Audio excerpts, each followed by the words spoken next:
I'm Will Thompson, he, him, and candidate for the Fargo City Commission. One of the things we should cherish as a city the most, I think, is our unique mode of electing our city officials. So I would like to take some time today to explain that system of elections.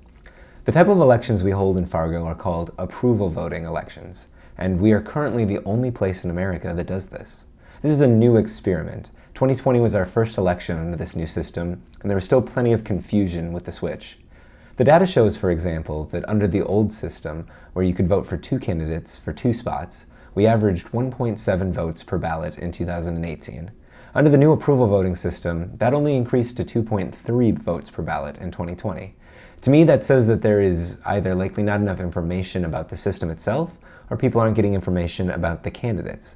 It could also mean that people just didn't like the candidates in 2020, but I think it's more likely that they just didn't know much about them. So to explain the way the system works, let's quickly talk about the quote-unquote old ways of voting. Under a normal election, it's one candidate against another. You get one vote for every one seat you're trying to fill. This turns politics into a competition, and increasingly in the world that we're living in, the winners are not necessarily the most popular. They're just the quote-unquote lesser of two evils. That's a systemic failure, and thus systems must be changed. Luckily, we've already made those systemic changes here in Fargo and instituted approval voting. Many other places went to a different system called ranked choice voting. A better way of referring to this is instant runoff voting.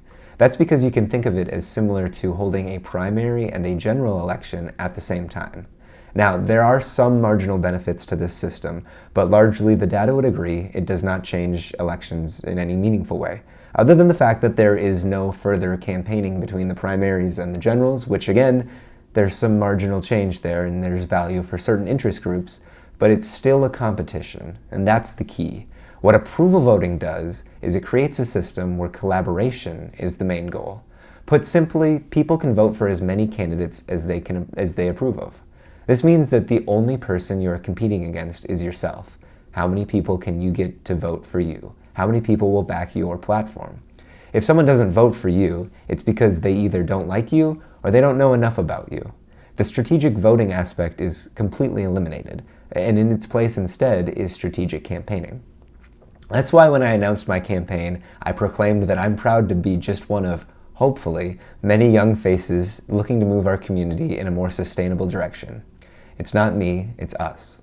It's about injecting youth and bold new ideas into our city. It's about creating a sustainable future, one with ample transportation and childcare options. I'll be talking more about me as the campaign goes forward, but I'll also be talking about other candidates that I find inspiring. There are 6 candidates that are currently declared for 2 city commissioner seats.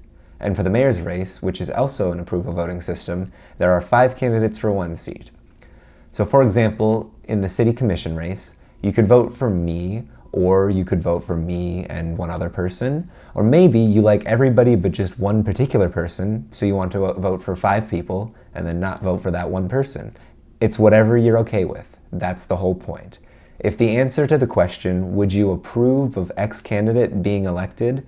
If that's an enthusiastic yes, I would say you should go ahead and vote for that candidate.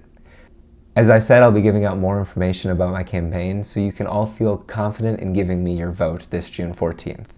And as we get to know the other candidates better too, I'll also be encouraging people that agree with them to vote for them. That is how we truly get the people's will expressed this June 14th. Thank you all for listening, and reach out to me if you have any other comments or questions about this system. Have a good one.